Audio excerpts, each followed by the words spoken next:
नमस्कार पब्लिक, मी तुमचा लाडका हवी तर माझ्या नवीन ब्लॉगमध्ये तुमचे सहर्ष स्वागत. तर एकदा आपल्या यूट्यूबच्या पब्लिक आहे का हाय. तर मग चला आजच्या ब्लॉगची करूया सुरुवात. आपल्याला जायचं आहे अर्जुनरावच्या शेतीवर, त्यांच्या ज्या छोट्याशा शेडवर. शेडची सुरुवात काय केलं नाही बनवाय, पण सध्या ढबर हेटलेले आहे ना. तर मग चला निघूता.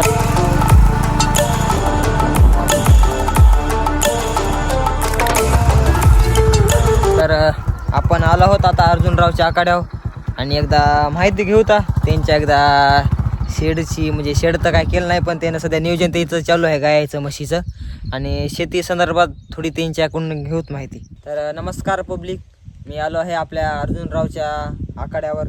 तर त्यांचं सध्या अजून काय समजा नियोजन झालेलं नाही. तर ह्या पावसाळ्यामुळे तेवढं काही नियोजन झालेलं नाही. तर तो तात्पुरतं बघितलं की आपण त्यानं पत्राचं तसं झोपडं मालासाठी, आणि एकदा बघू त्यांना विचारू तर पुढचं त्यांचं काय शेतीचं नियोजन आहे आणि ढोरांचं जे काय नियोजन आहे पुढचं त्याला विचारू. एकदा नमस्कार अर्जुनराव. नमस्कार. तुमचं एकदा आपल्या यूट्यूबवरच्या पब्लिकला एकदा तुमचं नाव, संपूर्ण नाव, गावाचं नाव एकदा सांगा. माझं नाव अर्जुन रमेश ढोले, राहणार पांढरी, तालुका जिल्हा परभणी.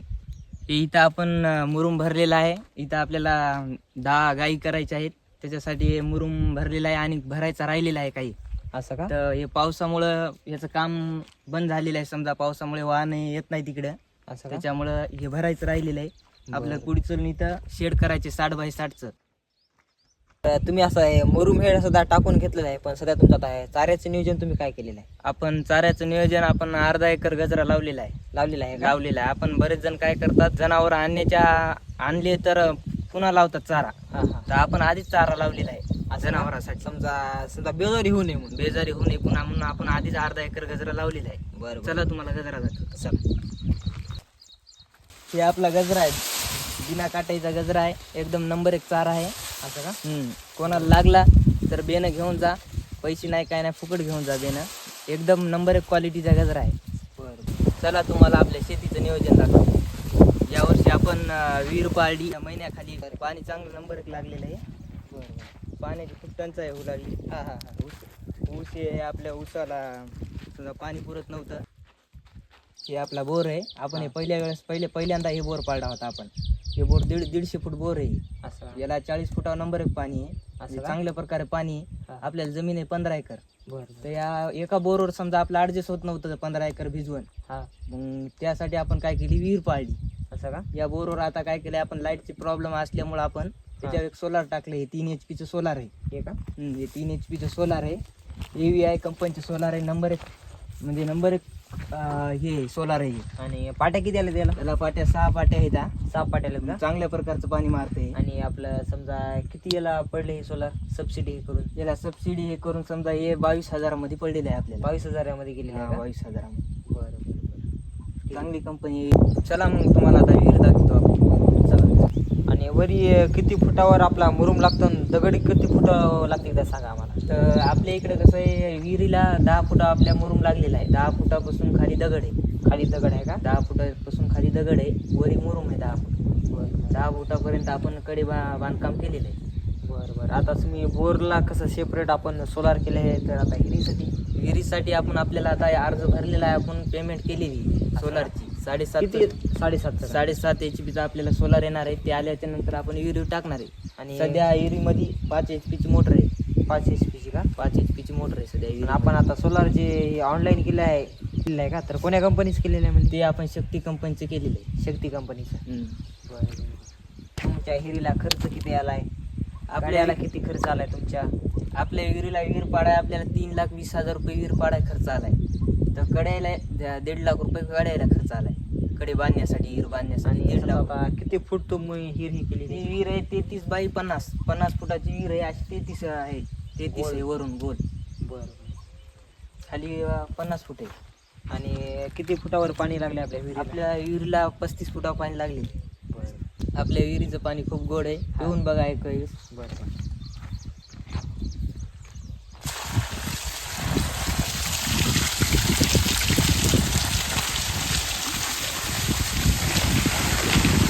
कसं आहे मग आपल्या विहिरीचं पाणी? पाणी खूप गोड वाटलं मला, कारण की फिल्टरचं पाणीपेक्षा पिण्यापेक्षा आपल्या हिरीचं पाणी पिलेलं, बोरचं पाणी पिलेलं खूप नॅचरल पाणी आहे. तर चला मग आमच्या एकदा ऊसाचं सोयाबीनचं एकदा तिथलं एकदा नियोजन सांगा आम्हाला. चला, हे आपला ऊस आहे. या ऊसाला एक खताचा डोस झालेला आहे. हे ऊस सध्या 15 कांड्यावर आहे. बर. या ऊसाला पाणी सतत चालूच आहे, कारण आपल्याकडे पाणी भरपूर आहे. त्याच्यामुळे समजा एवढा झपाट्याने वाढलेला आहे. या ऊसाला एकच डोस झालाय खताचा. आणि हे ह्या ऊसाची कोणती जात आहे एकदा सांग. ही 10,000 जात आहे ऊसाची. 10,000 का? 10,000 ऊसाची जात आहे. बरं. हे ऊस समजा आता हे खोडवा आहे का नवाट ऊस आहे? हे नवीन लागवण ऊस आहे. असं का? हा. आपल्या भागामध्ये कानावर आलं की समजा डुकर लागतात ह्या ऊसाला पण हा, या त्याचं काय ऊसाला तक्रार काय? या ऊसाला डुकर लागतात, पण याची काळजी घ्यावी लागते की याला तार लावावा लागते लाईटचा. असं तर का? आपण लावला नाही तार, कारण की आजूबाजूला लोकांचा जास्त संपर्क आहे इथं, त्यामुळे आपण तार लावलेली नाही. जे खाईल ते खाईल, काही खाईल थोडंफार, पण थोडी नुकसान होणारच असती. बरोबर आहे.